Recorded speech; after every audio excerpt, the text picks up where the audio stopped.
Merci de recevoir capvertinfo.com ici à Copenhague.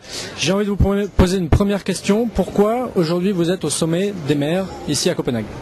Parce que je suis maire d'une ville qui est très engagée dans le développement durable et que j'ai répondu bien volontiers à l'invitation du maire de Copenhague qui a réuni ici les maires d'une centaine de villes pour débattre justement de ce que nous faisons, pour échanger nos expériences. Et le débat auquel je viens de participer, qui portait sur l'implication citoyenne, a été de ce point de vue très intéressant. Il y avait là le maire de Sydney, le maire de Seattle, un représentant du maire de Milan. Donc vous voyez qu'on est en bonne compagnie. Comment le maire d'une ville peut contribuer à sauver la planète, au développement durable? Je crois que le rôle des villes est absolument essentiel. Tout commence là, dans tous les domaines.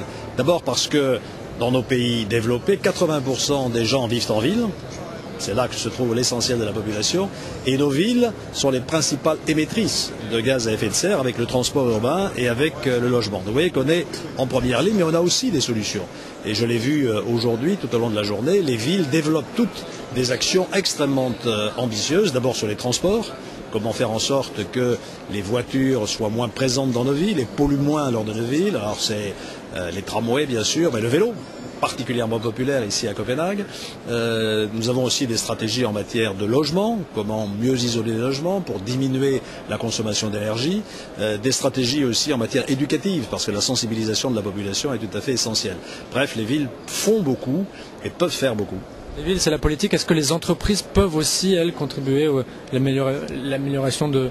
Bien entendu, et aujourd'hui, toutes les grandes entreprises ont aussi des stratégies de développement durable. D'abord parce qu'elles ont une conscience citoyenne, elles ont le sens des responsabilités, et ensuite parce que leurs clients exigent de plus en plus qu'elles soient vertueuses sur le plan écologique. Vous avez vu les campagnes qui ont été faites contre les entreprises qui font travailler des enfants en très bas âge ou la nuit, par exemple. Il y a aussi cette dimension éthique dans le développement durable qui est extrêmement importante. Justement, c'est ce que je voulais vous demander. Est-ce que pour vous, le développement durable, c'est aussi du social, de l'humanitaire? Oui, vous savez, à Bordeaux, on a longuement travaillé sur ces questions et je me suis moi-même formé et j'ai moi-même évolué. Et j'ai bien conscience aujourd'hui qu'un agenda 21, par exemple, ça repose sur 3 piliers ou sur 3 pieds. D'abord, le pilier écologique au sens strict du terme, comment faire par exemple en sorte qu'on gaspille moins l'eau, qu'on gaspille moins l'électricité, qu'on gaspille moins les ressources rares en général. Mais il y a aussi un pilier économique. Comment faire en sorte que le développement durable contribue à la création d'emplois, avec toutes les technologies vertes en particulier. Et enfin, le pilier social et culturel qui est absolument essentiel. Une ville durable, c'est une ville dans laquelle on vit bien ensemble, dans laquelle il y a un lien entre les habitants et où personne n'est laissé au bord de la route. Parce qu'il faut éviter que ne se crée là aussi une fracture écologique, comme il y a eu une fracture numérique. Il y a beaucoup de nos concitoyens qui n'ont pas les moyens, par exemple, d'isoler leur maison ou leur logement. Et donc, il faut les aider ou développer des programmes spécifiques parce que la solidarité fait partie du développement durable. Demain, vous serez au COP15 au Bella Center. Qu'est-ce que vous allez y faire? Je vais écouter, je vais accompagner la délégation française. Je serai moins actif ici qu'au sommet des maires, par définition.